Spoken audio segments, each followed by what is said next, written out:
Super dead on. This thing's definitely. I mean, I don't. You know, I've done a lot of good videos. This tone is on. I know it's on.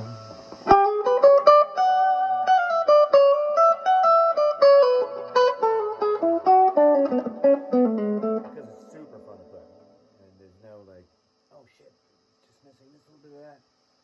You got the reverb dial. It's really important to get the reverb dial. It's nice to have a little bit of pre-delay. Really, really important, so you can hear. Picking nuances, and then the blossom comes at a certain time.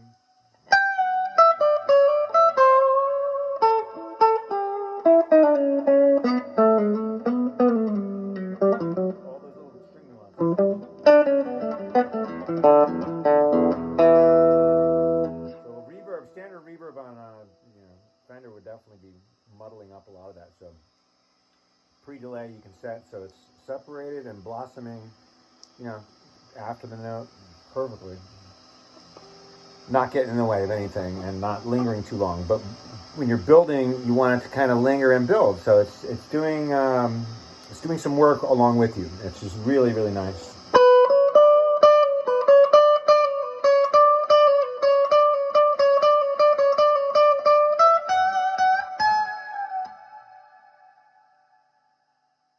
And when you're playing super hard, you got to set it so it doesn't overwhelm anything, but you want it to build a little bit. So in case you are playing super hard, you get that, or super,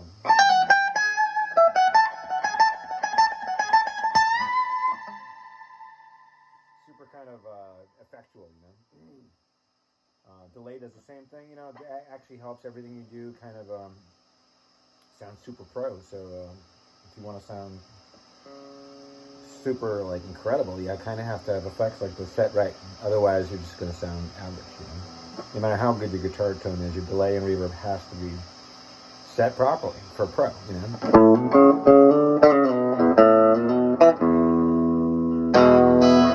Every recording engineer knows that.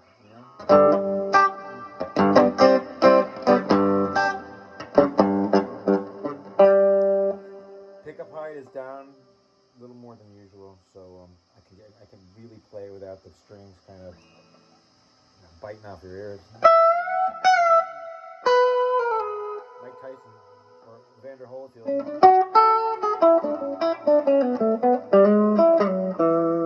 Yeah, Mike.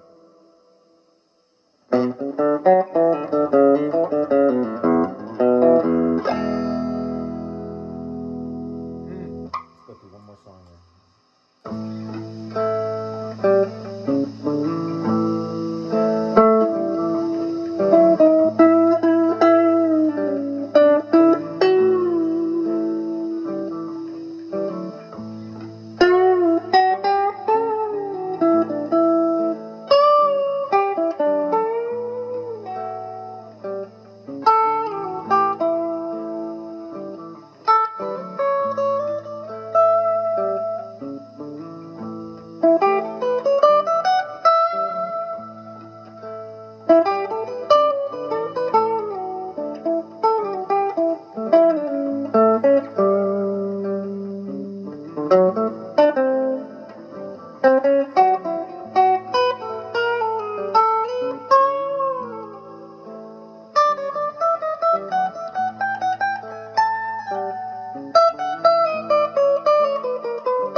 That mistake, make sure you go to the next note just to the left or right, fast enough.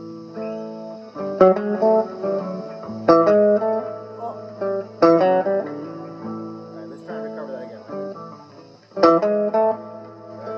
Recover that fuck up, ready?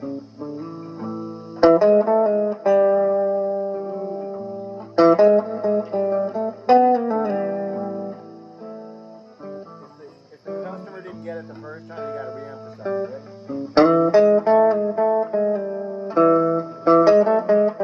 Make them think that you intended to do that. Just like the,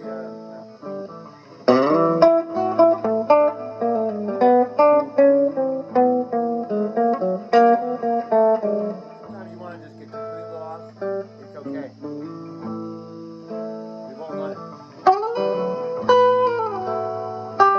There's always someone out in the audience that's going to appreciate that.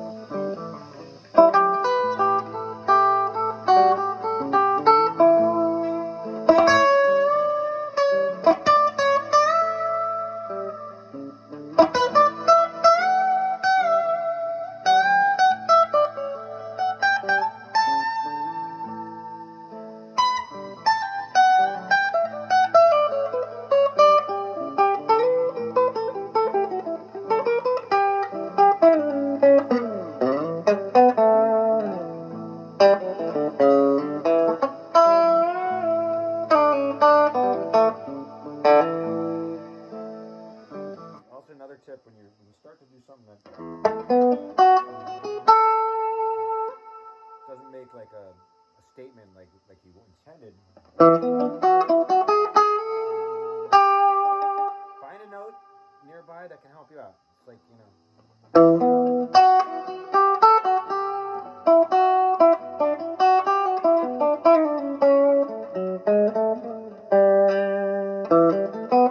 like a no fear approach, and you want to try and make it sound intended. Like Jerry's really good at that because he obviously knew what everything was going to sound like before he played it, and he was super good at his nuances, you know, inflections. Try to keep it simple though. Don't make a statement and then just ramble all around. I think a lot of guys play scales way too much and just kind of just keep rambling. And it's not great guitar playing when you dig. Try to get a little lost and recover and just show people you're human. That's really important. That's why I think we all love Jerry, and all improvisers actually have that effect. Whether they know it or not, improvising has a natural effect on people because a positive effect, because they're hearing something for the first time at the same time the musician is doing it. I mean, it's a pretty special thing. Everything else in music is pre-recorded and pre-planned, obviously.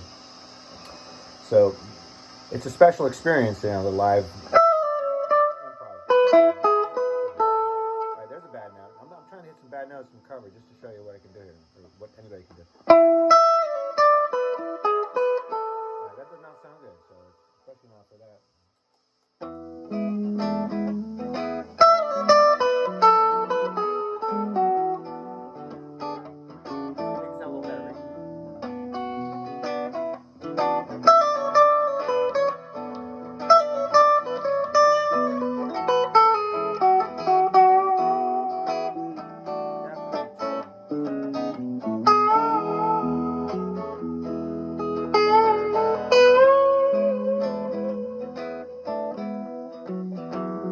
Another great exercise is to do scales. Try your scales like this.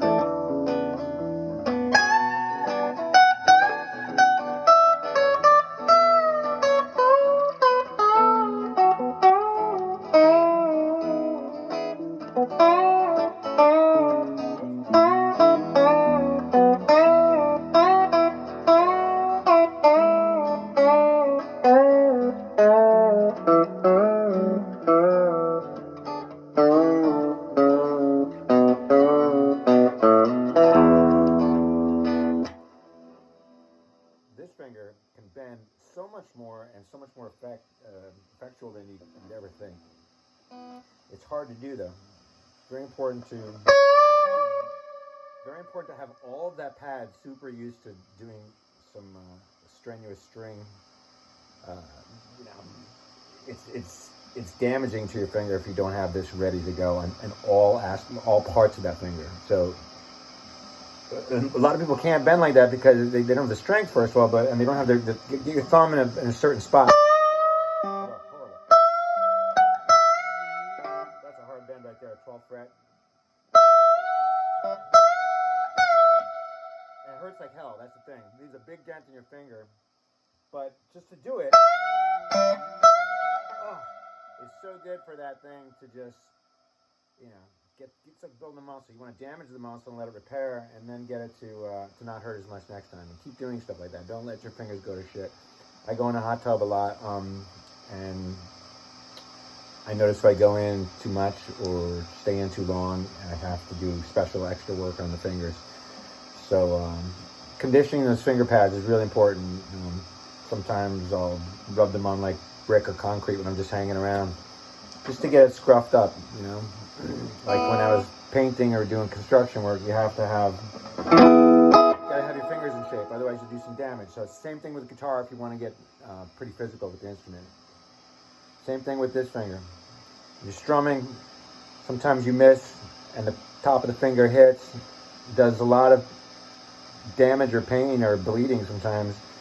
And it's just great precaution to have these finger pads all ready for something like, including the nail, ready for stuff like that. So a lot of playing, or when you're not playing, just sit around and get some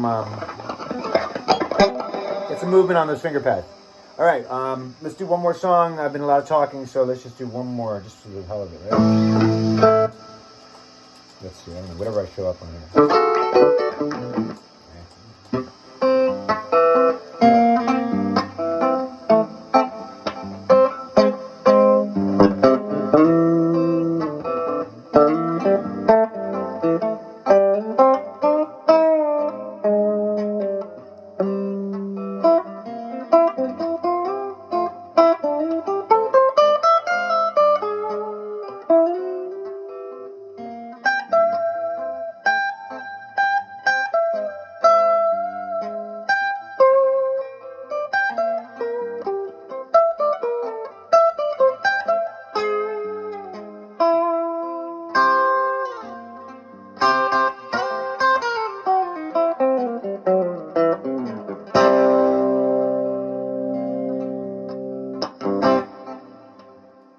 There you go.